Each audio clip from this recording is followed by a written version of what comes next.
This interview is brought to you by Burn Up Coaching and the 21-Day Challenge. If you're an entrepreneur, a high achiever, and you want to commit to getting to your next level, you want to break through your BS, you want to be held accountable, and you really want to experience your greatness, then go ahead and message me and let me know you're ready for your 21-Day Challenge. We'll dial in your dreams, your goals, get clarity on that, your values, what drives you, what's important to you. We'll break down your daily habits and actions and rhythms so that it's helping you do the 80% of, do the 20% of things that helps you get 80% of those results and really dial in your performance so you can achieve your top goal, your 21-Day Challenge goal. Good or good? Very good. So that is a 21-Day Challenge. Send me an email, chris@beyourgps.com, or message me on Facebook and let me know you're ready for your 21-Day Challenge. Next up is the iTunes Review of the Week. And this week, the iTunes Review of the Week is by Unlimited Beliefs. I love it. Helpful, usable content. And Unlimited says that, helpful, usable content. And really like this show. This content is so helpful because it's told through the story of the guest, which is relatable. And it's easy to plug in and use, as well as inspiring along the way. Tune in. 100% thanks so much, Unlimited Beliefs. If you want to give us a review, go to beyourgps.com/iTunes or search Becoming Your Greatest Possible Self on the iTunes Store and give us a review. Let us know how we're doing. Let us know what can be improved and how we can make this even more valuable for you. Now, Karen's going to come on in just a minute here. Before that, though, I want to remind you to stay tuned all the way through this interview because it's going to be power freaking house. Karen's going to rock it. She's going to share the gold and the wisdom to help you become your greatest possible self, and she is helping people in transition. So if you're transitioning into your GPS, making 2019 your best year ever, you definitely want to stick around, grab a pen, grab paper, something to write on, take notes on, because she's going to bring the heat. So let's introduce her, and then we'll bring her on the screen. Dr. Karen Kramer is an international success advocate and life coach for teenagers through adults, passionate about helping others become the best versions of themselves right now. Fueled by psychologists, authors, and researchers identifying an increase in pressures and challenges facing our youth and the devastating impact this was having on them, their families, and their communities, Karen took a stand to make a difference. In addition to helping teenagers, Karen also has a passion for helping adults through life transitions, such as relationship breakup or divorce, becoming an empty nester, facing career transition or retirement, or dealing with the death of a loved one, or facing a lifelong illness. No matter what challenges and opportunities life throws your way, you can still find your purpose, your passion, and your path to be your best possible self. And we're here. We're blessed with Karen. She's going to rock the house. Are you ready for this, Karen? Are you ready to bring the heat? You're ready. I see it. I see it on your face. Thank you, Chris. Yes, thank you. Thank you for being here, sharing your wisdom and how we can transition even more effectively while being our greatest possible self. You're gonna share some gold today. I'm super excited about it. So let's dive into the theme of the day, which is how to make 2019 your best year ever. So Karen, how are you making 2019 your best year ever? And how can our audience do that same thing as well? Well, I'm tying it into that theme of finding your purpose, your passion, and your path to what you want to do. And I believe it was Marshall Goldsmith, but don't quote me on that one, is if you don't know where you're going to go, you'll end up somewhere else. Yep. So the idea is really but being clear about what you want going into 2019. And that's what I love about New Year's, whether you're into New Year's resolutions or not, it really gives us a refresh. Yeah. It's an opportunity to say, hey, it's time to do some work on myself. It's time to do some work on my clarity. It's time to reevaluate what is important to me, because so many people are focused on being in life, right? They talk about working on your business versus in your business. If you're working in your business, you're just doing the day-to-day things, putting out fires, running the business, getting sales, doing the marketing, whatever it is. And working on the business is more of the strategy, is more of, hey, what's the high level? Where do we want to go? Are we aligned with our mission? Are we aligned with our vision? Are we truly fulfilling on what we can deliver in the marketplace? That's like the strategic. And it's important to do that for our life too. And you're helping your clients do that. You're helping people to really get clarity on how do you make it your best year ever. Yes. Yeah. And to that note, were you watching me the last couple days? Because it's one of those, I'm sure many people like me can get in all the busy work of what's going on. Yep. planning for the meals, they haven't gotten the presents. Oh yes, need to follow up with this client, need to prepare for this interview. We can get so busy that we forget to slow down, and is that busyness focused on what we want in our lives. So the one thing that I really enjoy, whether it is daily, in fact, I was talking with a client yesterday about daily. Each night she has a wonderful ritual to sit down, what worked, what didn't work. What do I want to do going forward tomorrow? And it's wonderful for those of us who have the opportunity daily to sit down and really help focus us. One thing I love about coaching, and another thing that I do, coaching each week, is doing that. It's the check-in. It's that opportunity to say, here's what I've done for the last week or the last period of time, and am I on target with what I want to do going forward? Wow. So check-in.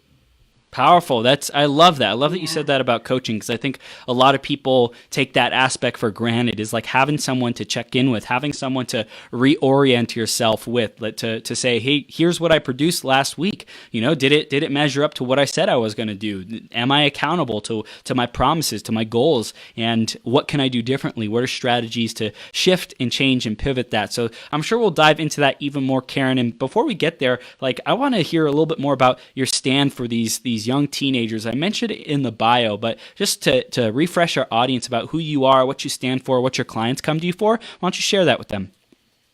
Wonderful. Well, part of my background is the last 25 years I've worked with a company in leadership development and executive coaching. So there was an opportunity here in 2009 to really focus on leadership program for girls going into their junior and senior year of high school.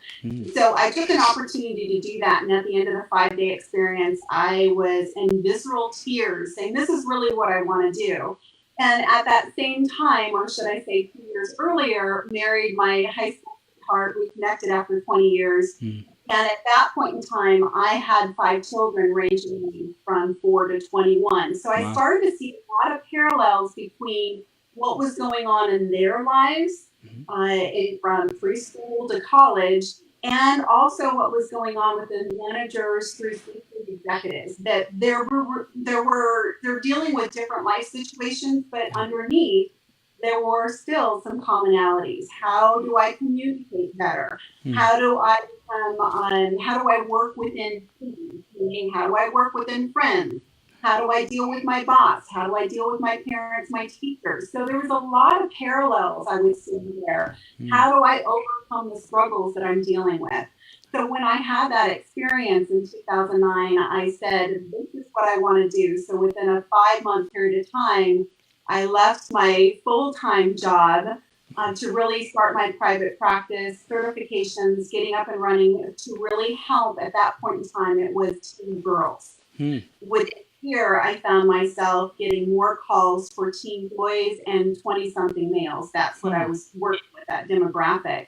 And it was really fueled by not only my personal experience, the professional experience, but also there's authors out there such as Stephen Henshaw, The Triple Bind, Rachel Simmons, Odd Girl Out, really doing a lot of research around, as I mentioned in the bio, the stress and pressures that are placed upon our youth, which are much different than what, Chris, you and I, and many I'm sure who are watching, faced when they were that age. Technology, global, different ways that even getting into college now. I don't know about you, but I applied to my one college and I got in. That's not the way that happens now. You need to have the not even the 4.0 GPA. It's like the 4.3, 4.8 GPA plus all these volunteer hours and the sports and the playing the arts, et cetera, to get in. So there's much, much more pressure that's being placed on our youth.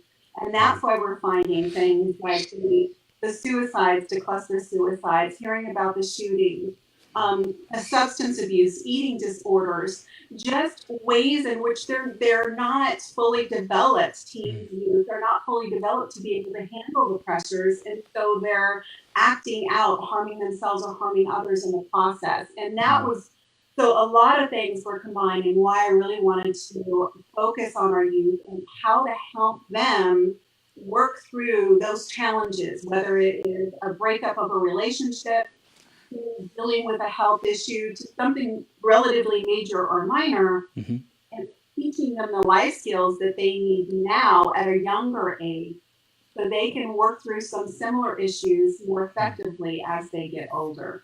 Wow, that's so powerful. So you mentioned it a little bit, but like really, what was the catalyst that had you like go to youth, especially youth? Like why was that so calling to you? And was there any challenges when you first started being involved with the youth and like focusing your coaching and your business model on them? Well, at first I just found myself naturally falling into it. I'll start there first because I found even when starting into my executive work, I was doing pro bono work back to local high schools and local colleges, fraternities and sororities, and just giving back to them. Again, it was pro bono. It was an opportunity to say, hey, if I was using, say, Myers-Briggs personality assessment with executives, how can I use that to help teens or 20-somethings learn more about themselves and how to work better, something at that simple level. So I had a natural passion to give back. And then with my children, then with this experience I had with this Young Women's Leadership Program, it inspired me even more. Also, in 2008, with the recession that we had going on in 2008, I was given the opportunity to reapply for my management position that I had had for 10 years at that point in time. And getting married the year before and looking at a travel that it was going to require, I purposely chose not to reapply for that position. And so I was in transition, which is one of the things I'm doing now is I'm focusing is I kind of lost my identity as to who I was. I was a manager. I managed a program. I facilitated a program that worked around the world through various different things that I did. And all of a sudden, I was just a JDC, just a damn trainer. Wow. All I did was facilitate the classroom, which I loved, but I realized I was missing out on that. I had been a manager of people, a manager of programs, a manager of products for so long that I had lost that identity. And so when I was recognizing that transition for myself, I was also finding others. Now I'm kind of going into the adult end of it and kind of sideways from your question that you asked, Chris. But I was realizing that our youth also go through identity challenges. Yeah. Youth, part of it is who am I? Who am I as similar or different from my friends?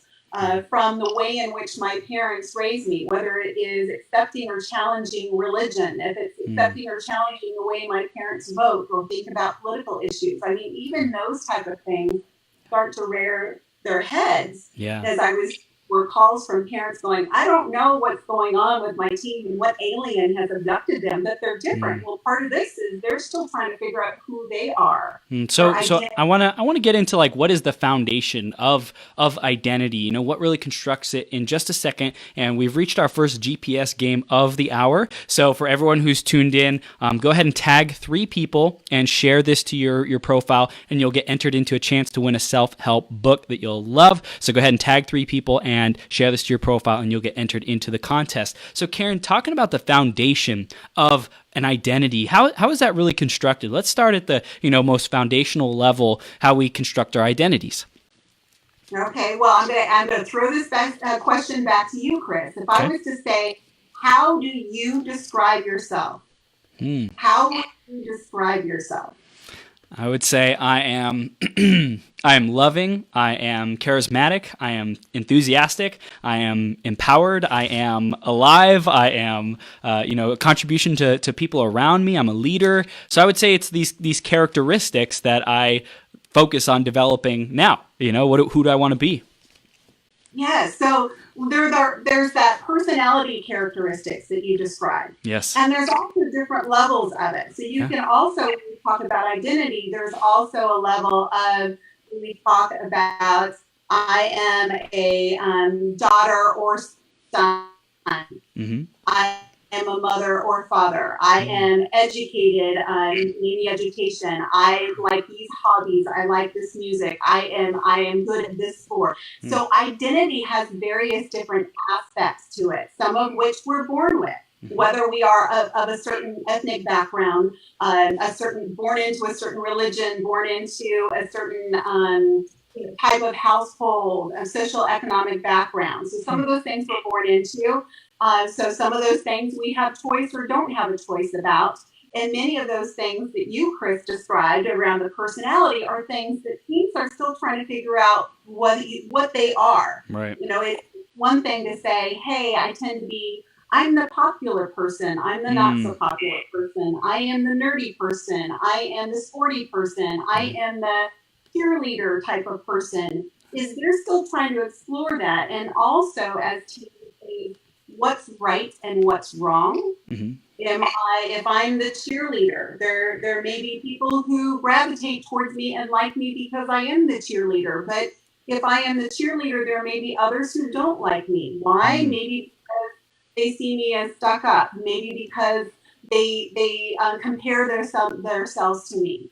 So even with those personalities or specific identities such as cheerleader, as a teen, we're going to get people who like us and don't like us. So as a teen, they're trying to figure out what's their identity and want people to like them. Wow.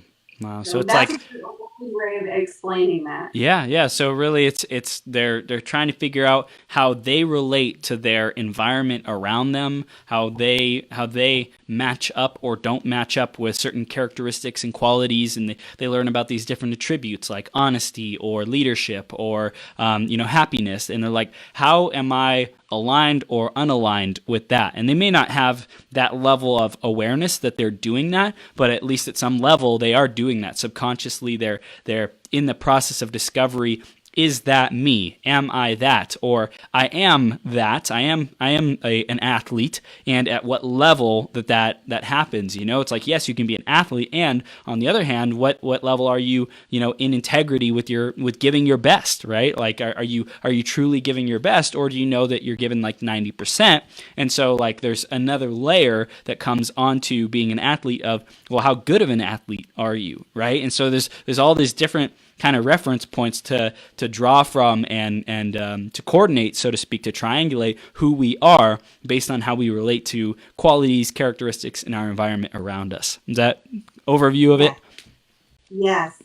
And if I was to expand it, Chris, using the example of an athlete, also, what messages am I receiving as a teen about what's acceptable and what's not acceptable? So, for example, my youngest son is a water polo player. And being part of the water polo team, I know there are some water polo players and parents who want those water polo players to go on to the Olympics, for example.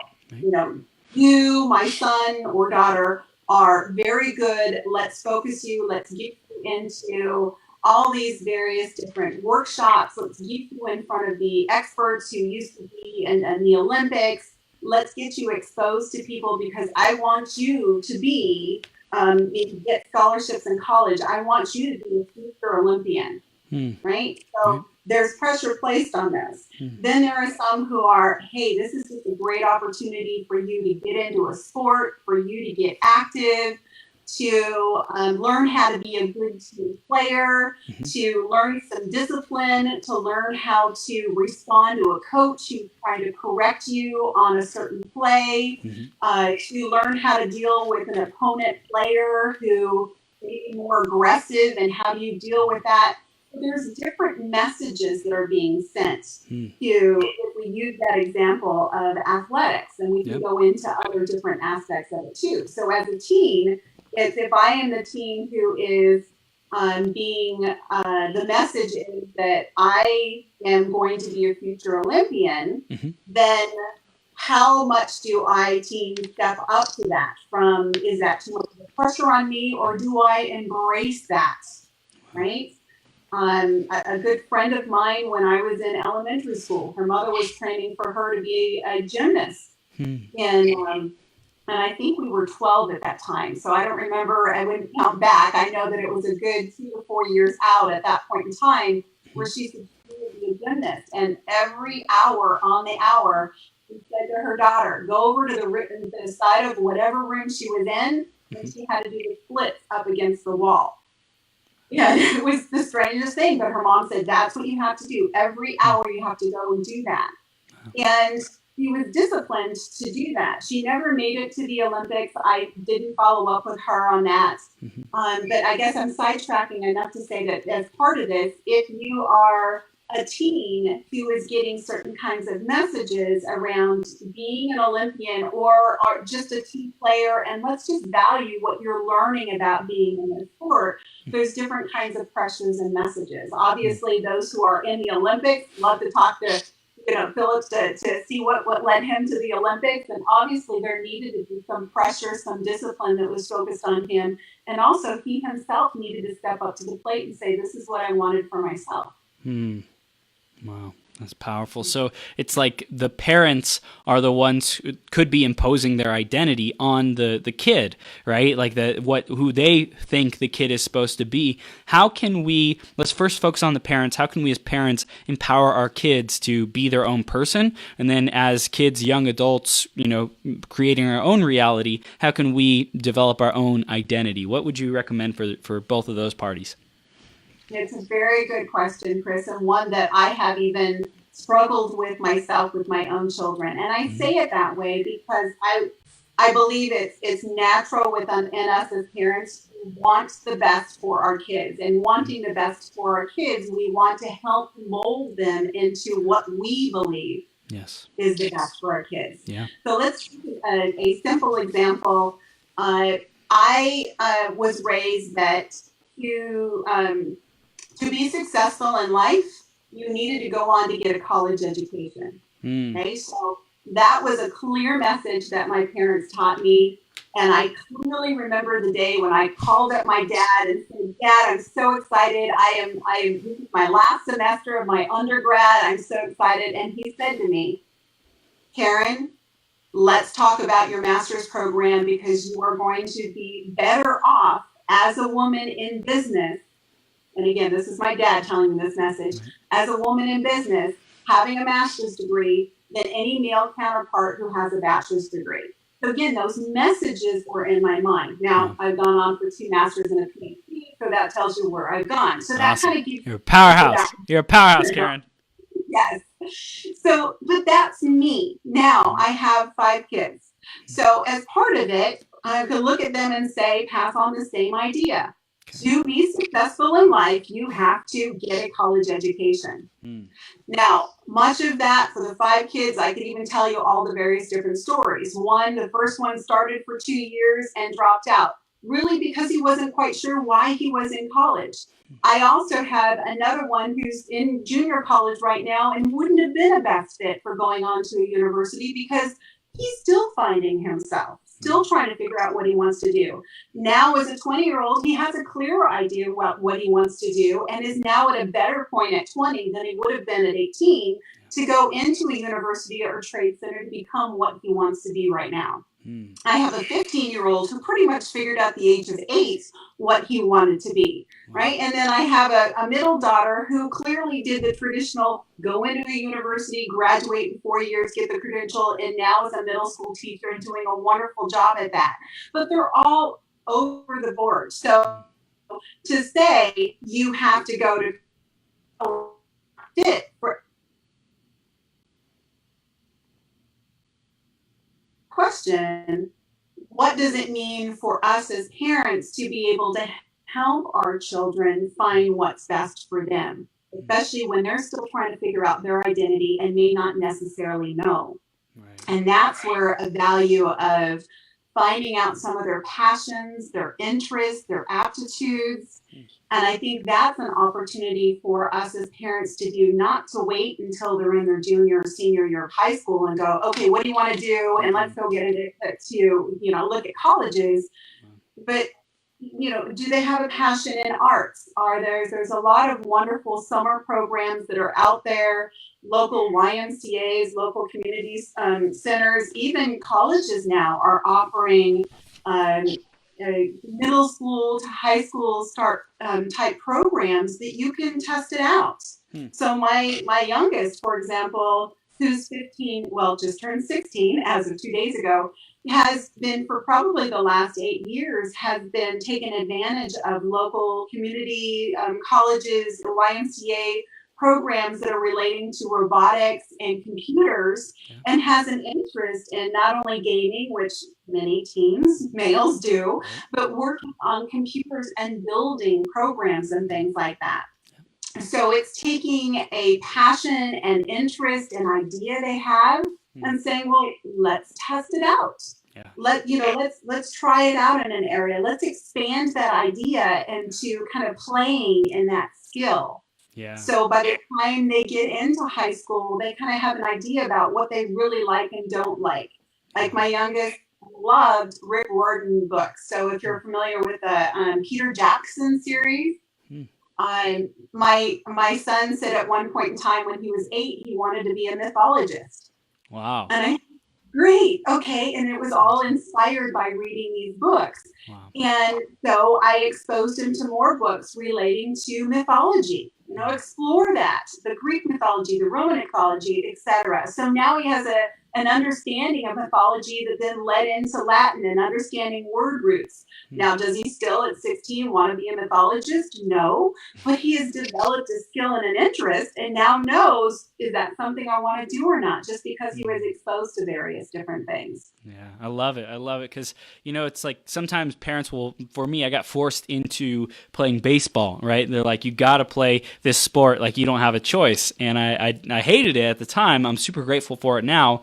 But then I took like 2 years off, wasn't playing any sports. I was dissatisfied with life a lot, playing tons of video games. And then they said, okay, it's high school time. You got to choose another sport. So I said, okay, let's do hockey, right? And playing roller hockey in high school is one of the most, even though like I probably complained about it at the time and didn't like, certain aspects, I focused on the negative rather than, hey, what were all the things that I loved about it? Looking back now, I'm so grateful I had that experience. It kept me in like some of the best shape of my life. It, gave me a pastime activity to, be athletic and develop my coordination and different things like that. And also the team. I love the team. I love playing on that team. And I didn't admit it then, but now I'm like, I love community. I love the power of team. And I wouldn't have developed that if my parents wouldn't have kind of, pushed me, forced me to do that. So it's interesting the line that we draw, so to speak, when it comes to, okay, well, like you have to do something. You have to be active. You have to try new things. I'm not going to force you what to do, but just go choose. So they gave me that opportunity to choose. And as long as I was in high school, they said, you got to keep playing a sport, but it's your choice. And then I ended up playing football in my senior year. So I think that that's really cool as a parent to give your kids the opportunity. Hey, what do you want to do? Okay, you don't know what your options are. Let's sit down and figure out together. Well, you could do this. You could, go horseback riding. You could do da-da-da-da-da. And give them options. Be resourceful as a leader and say, hey, like here are your options. Let's figure out what is the best fit for you. And I want to keep diving into how can a child develop their identity, so to speak. It's probably going to be around focusing on the passions. Before we get to that, though, we're moving into our second GPS game. So for anyone who's out in the audience right now, I want you to go ahead and the first person who comments after this post that I put in the comments gets entered into a drawing to win a free self-help book. So go ahead and the first person to comment wins. Cool? So Karen, let's keep it going with this conversation about how as a younger child, how can we develop that identity and really know who we are, really explore our passions more. Where would you recommend we start with that?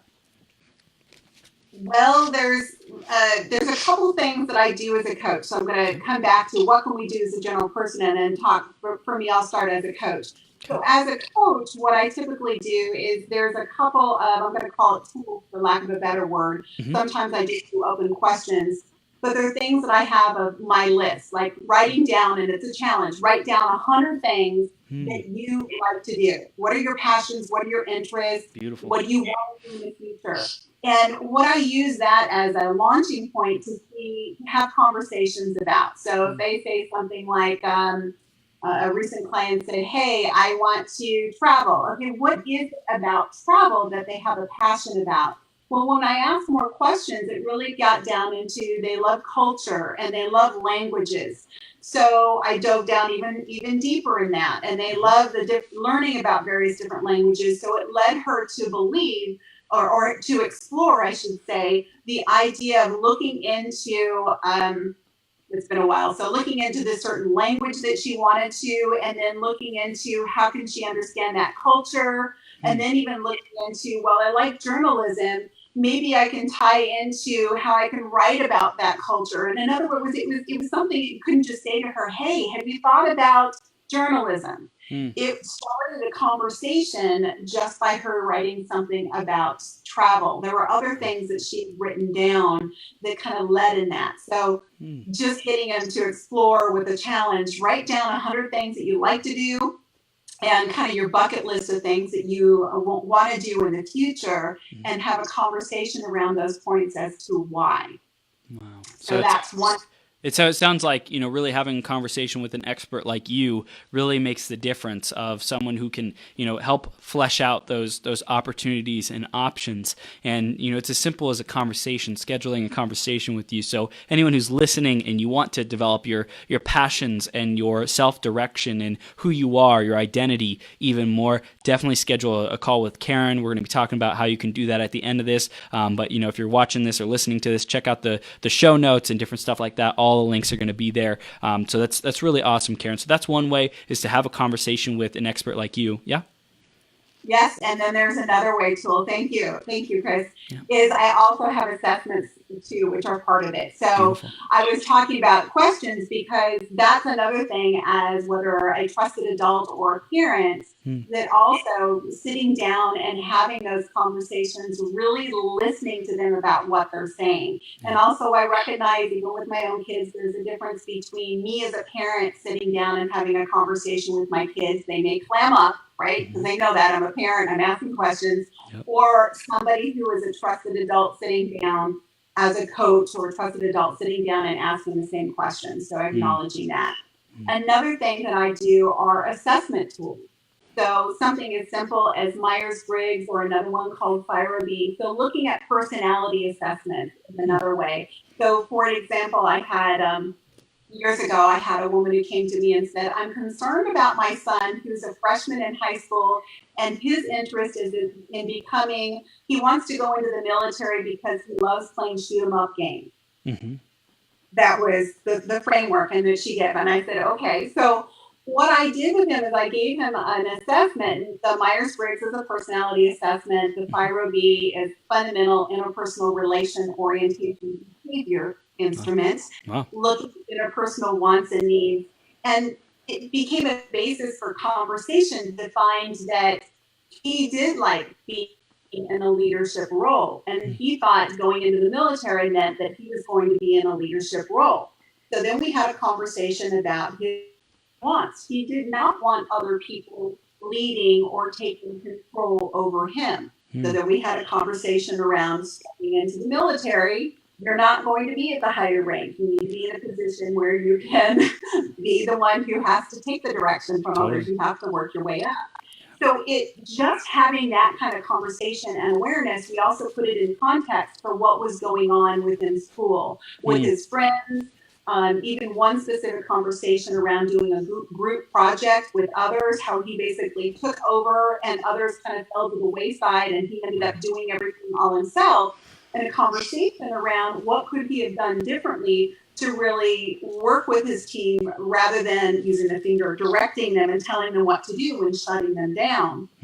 So it allowed him to work on some skills. Well, where he ended up being going into high school is he ended up becoming a residential advisor, an RA, for his dorm. And he's still college-wise and just graduating, I believe, but it's one of those where he's starting to recognize that there are other ways in which he can do. So just having that mental focus that I want to go into the military because I play games and didn't know anything else, kind of opened it up to understanding his personality, how he related to other people. Then he gets a conversation of what other kind of professions might he be interested in that would support that personality, that preference that he had. And then we had a conversation around doing information interviews, which I love doing. So if I had interested in being a fireman, for example. Hey, who do you know who's a fireman? Do you have a friend, an uncle, somebody who knows somebody? And actually, he did this one of my clients. So he sat down and we walked through some questions to ask a fireman, like, what was your education to get there? What was what was your hopes and dreams? What did you need to become a fireman? What was it like?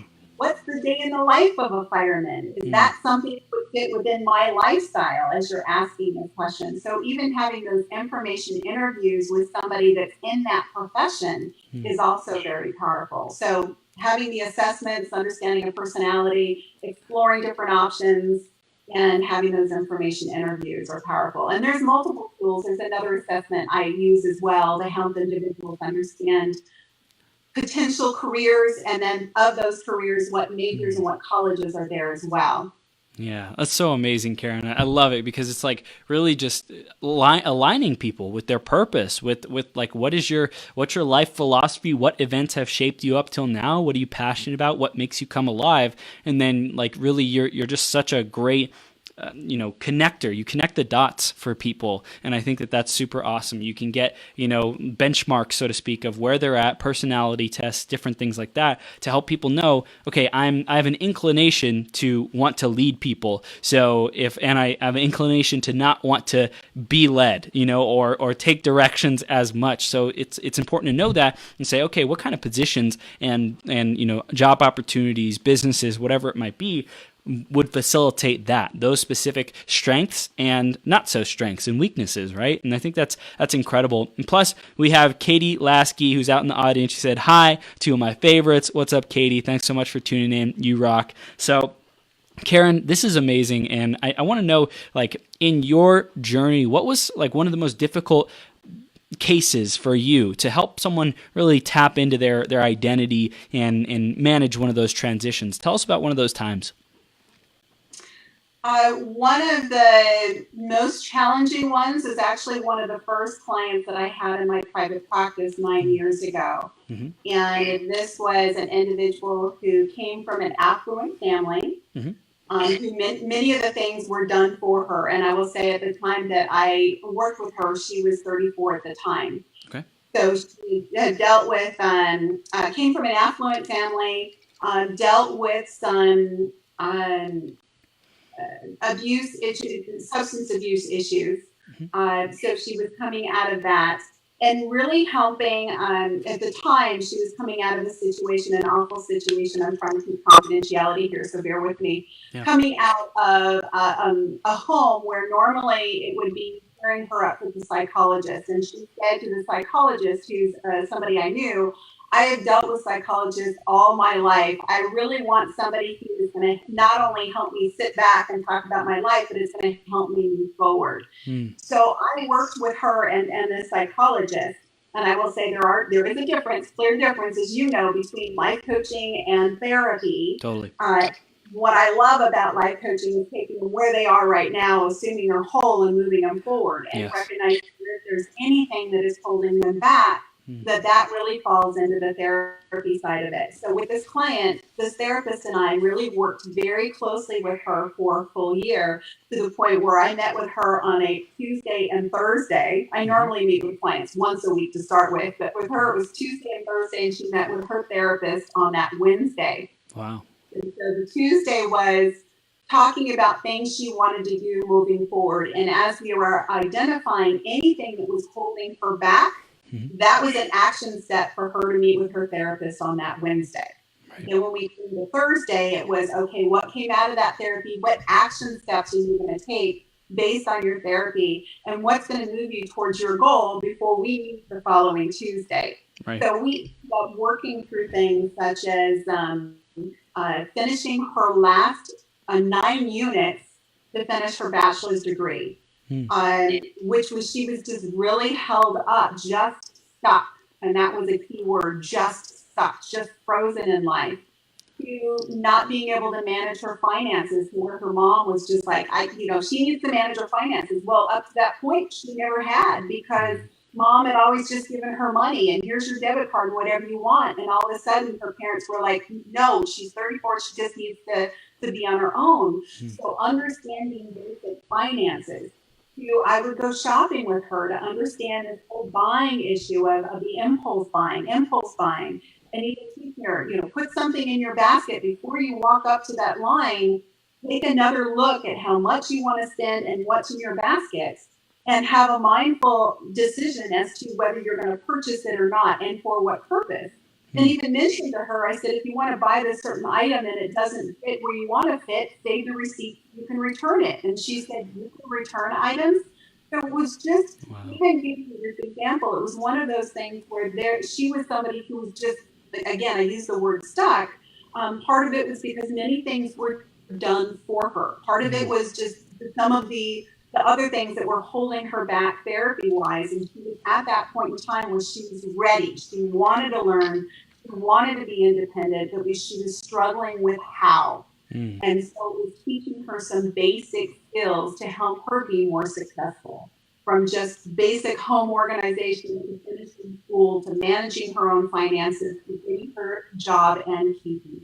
Yeah. Wow, that's powerful. And what I really hear, Karen, is that she had been provided for. So it's almost like there was no self-direction. There was no, self-discovery and resourcefulness that she had tapped into. So she had to cultivate that. And that's something that's a challenge to cultivate, is like the knowingness that you can overcome, you can solve anything that comes your way. And so for you, it's like almost like teaching her how to be a self-starter, teaching her how to tap into her own resourcefulness and self-guidance, which is you'll often hear, like, you can't teach someone to be like ambitious and enthusiastic. I mean, you can, and really they have to decide on their own. They really have to like cultivate that within themselves. And a lot of business owners will say, I'd rather hire someone with tons of enthusiasm and excitement and passion and no skills than someone with tons of skills, but they're, they're always in depression, they're always, not unhappy and just not fulfilled in life, because that will bring down the team, all around them. So it's like, it's really interesting how the whole dynamic plays out. And thank you for sharing for that example. And we're at the 45-minute mark, so we're going to be moving into our third GPS game, and that is, what is the biggest piece of wisdom that you've gotten, the biggest takeaway from Karen's interview so far? Go ahead and share that in the comments, and if you get the best comment, then you'll get entered into the drawing to win a free self-help book for the day. Great job. Get that comment in. And Karen, we're really at this point where we need to know what's our next steps to start defining our identity and really make a successful transition. Is there anything else that we haven't covered yet? Well, there actually, you tapped on it earlier, so I wanted to share this, that one of the things I'm working on right now, and it will come out in spring 2019, is my book on parenting your sweet and messy life, how to raise independently successful young adults. And part of that comes from my experience, not only the client I just mentioned, but I had a period of time I was actually working with affluent parents and teens and really realizing the struggles they were facing as their teens were going off to college or elsewhere after high school, and how much, to lack of a better word, coddling had been done. Yeah. And then comparing it to other parents as well, as we want to do our best to help and nurture our parents, but some of our children, but some of that helping and nurturing may also be hindering them becoming, to your point, more ambitious self-starters, to be the type of person that you want to hire into your organization, to be the type of person you want dating and marrying your own son or daughter. Yeah. So really thinking for us as parents, what are we doing that's helping or hindering them becoming independent, successful young adults? I got a question for you, Karen. What's the line that you would draw? How do we create a line, so to speak, of how do I empower my child to succeed and give them resources and teach them lessons and coddle them, almost like say, hey, here's how you do it. And then on the other side, hey, go figure it out yourself. You need to learn how to do this, almost like putting them into adversity so that they get used to it. Like, how do we know what's the line to draw for that? Well, I'd love to give you that all answer one sentence. And part of that challenge is recognizing that it's not. We can talk about it from an age perspective. Like Okay. if you have a 2-year-old, here's what might be due. If you have a teenager, here's what Hmm. you might be doing. If you have a 25-year-old, here's what might be due. We can talk about it from that perspective, and I will get back to that in a moment. And the other part about it is the personality of the for lack of a better word, the child that you're dealing with, right? How much is too much of a challenge for them? Um, what's their natural personality as part of it? So let me answer it from the age perspective. Okay, coming from that age, when we think about it as from an age perspective, like if we were to say to our 2-year-old, go dress yourself, okay, we get very different responses from, oh, that let me go play and not dress myself, to let me put on different kind of mix and match things, or gee, I can't tie my shoes because I physically don't know how to do it. Okay, so as a 2-year-old, we may dress them. But as they get into the stage of saying a 4 or 5-year-old, and again, depending upon their interests, their abilities, we may say, okay, here, can you put on your shirt and your pants? I will do your shoes. Then it's going into, if you can do that, let me teach you how to tie your shoe. If it's going into an opportunity to say if they're can't dress themselves or coming up with inappropriate items to dress themselves, you may say, do you want to do to wear this today or this today? So providing them choices, kind of like you said earlier about sports.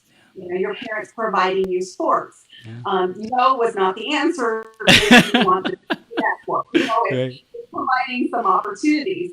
And as they become teens, they also want more independence. So it may not be this choice over this choice. It may be, okay, before you go out of the house, here are some certain guidelines that we would like you to follow. For example, high schools I know have no spaghetti straps and no short skirts or shorts above a certain level. So, or certain things. So, you know, there's high schools that may be providing some guidelines. As parents, are we allowing that versus saying, don't wear that, don't wear that? Are we just providing them some general guidelines? You know, I'd like you to stay warm, so take a coat with you, whether you wear it or not. You know, that type of thing. So giving them some choices, but starting to take back the reins and giving them an opportunity to make some choices. And as say a 25-year-old, let's imagine you have a 25-year-old who's still staying at home, you wouldn't stress them. You wouldn't say this choice or that choice, or you may not say, you know, here's a guideline. I don't want you walking out of the house with that short skirt and those spaghetti straps. They're 25 years old. They may look at you crazy. Right. But you may have a conversation about them saying, I see you walking out of the house with that skirt. Here's why I'm concerned about it. The choice is yours, but here's a thought I have. So having a conversation about giving them feedback on what they're wearing. That's so powerful. It's giving a range of when you might be more directive, giving choices, setting guidelines, and if there's a real concern, having a conversation and giving feedback.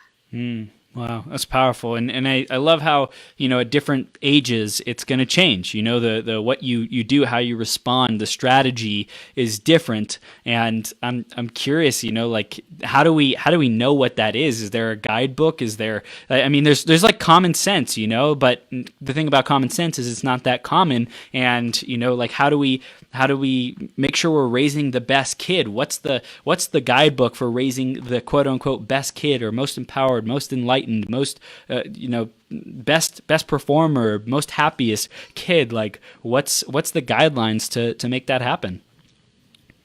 I'm going to say it in one word: communication. Yeah. Keeping in communication. It is. I've had a number of calls for, say, those in their teenage years and say, I don't know what's going on. There's more tension between us. I just feel like I just want to give up and walk away. It's becoming too much of a pressure. And my advice always is keep that communication. It may not be the easiest thing to do, but as long as you have that communication and they know that you are there for them to turn to when they need it, that is going to be the basis for a lot of and minimize a lot of headache going forward. Saying that. So part of it is they say, well, I try to communicate with my team, but they don't communicate back. I'll ask questions. I'll get the ums and ahs. I know, because I have some of those, right? They're not listening to me. They're not taking my advice. It may be that they're not taking your advice. It may be that they are hearing you, but they don't want to let you know that they're hearing you because they're also developing their own identity. They're pushing back a little bit. Right. So keeping that communication, even if it is to not even asking yes and no. Did you have a good day today? More than likely, you're going to get the yes, no. So what was it? One of the things I loved asking my two youngest boys, especially when they were in middle school and high school, was they'd get in the car and I'd say, so how many girls did you kiss today?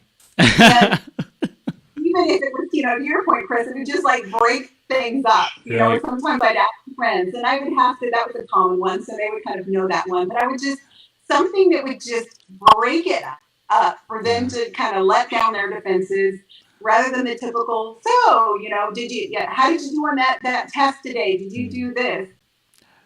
So even in conversation, the relational conversations and the task related conversations. Task related is, did you turn in your homework?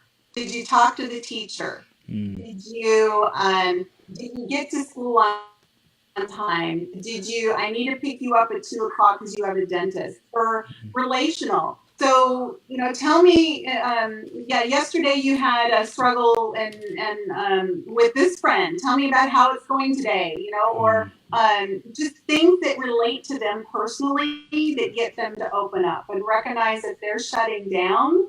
And may say, hey, I'd love to know more about, school or more about this friend or more about what's going on for you. Let me know when you're ready to talk. I'm here to talk.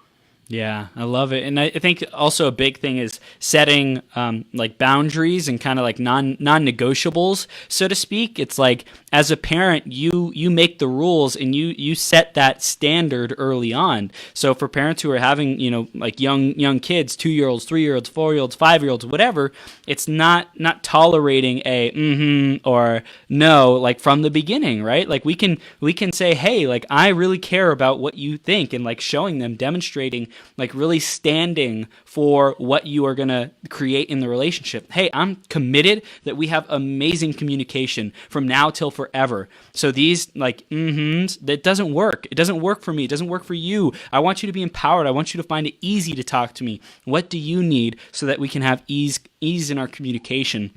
Different stuff like that is so powerful. I've found. Yes, and I would even say to my kids, I would typically get the I don't know, which was the I don't feel like engaging my brain to give you an answer to that question. Right. So I would say to them, make it up. And I go, what? I said, make it up. And so I would get some crazy ideas like aliens came down and stole my backpack, something like that. It would break up the ice to the point where it would like, okay, and they'd finally open up to That's whatever amazing. it is I'm talking about. But I would say, no is not an answer. I don't know is not an answer. When you're ready to answer me, make it up. Yeah. And that's a total space of non-judgment too, which I think is super powerful for a relationship. It's like, hey, whatever you got, give it to me. Like I'm not attached to what you say. I want there to be fun. I want there to be play. I want there to be, communication, whatever that looks like. So, Karen, this has been an amazing conversation. I know that there's people tuning in right now. They want to know how they can continue their journey with you, how they can stay connected and even schedule a conversation, because there's either young adults or teens who are tuning into this and they want to grow and become their greatest possible self, or there's adults who are having challenges with their teens or young ones and they want to know how to equip themselves to be able to handle that better. So how do they do that with you, Karen? How they do that with me is going to the contact page on my website. My website is fypcoachkaren.com, and that's FYP for Finding Your Pearls, coachkaren.com. And if you go to the contacts page, you can automatically go to my calendar and schedule an inquiry call with me. I would encourage you, so you can get your free 30-minute coaching consultation. That would just mention that that you have seen me on this podcast with Chris Burns. Just put that in, Chris Burns for you. Yes, and you will get a free coaching, a 30-minute coaching consultation after that 20-minute free inquiry call. So that's my big offer, just to get that on the schedule and talk more about what I can do to help you or somebody you love. Thank you so much for your generosity, Karen. And if you're listening right now, definitely take Karen up on that. Go to fypcoachkaren.com and contact her. Like, figure out what you can do to create your new reality with more ease in your communication, understanding who you are, understanding what the tests are, personality tests are that you can take to discover who are you. What is your identity constructed of right now? And how do you make more resourceful, better decisions from here on out? So, Dr. Karen, thank you so much for coming on, sharing your wisdom, and just being a light in the world for these young adults, especially because I know I was so disconnected from my my truth, who I was, and even communication was super difficult for me with my parents. Not that they intended for that to happen, but it happened. You know, there's a rift in our communication, and I've really had to work hard on bridging that. So thank you for being someone who helps that not happen from the beginning, from the outset, or even if it has already happened, how to repair that gap, how to really get people back into communication and repair families and help people just be their greatest possible self. I really appreciate you. Thank you, Chris, and I appreciate you as well. Awesome. You have the best day ever, and we'll see you soon. Okay. Okay. Thanks, Chris. Take care. Bye-bye.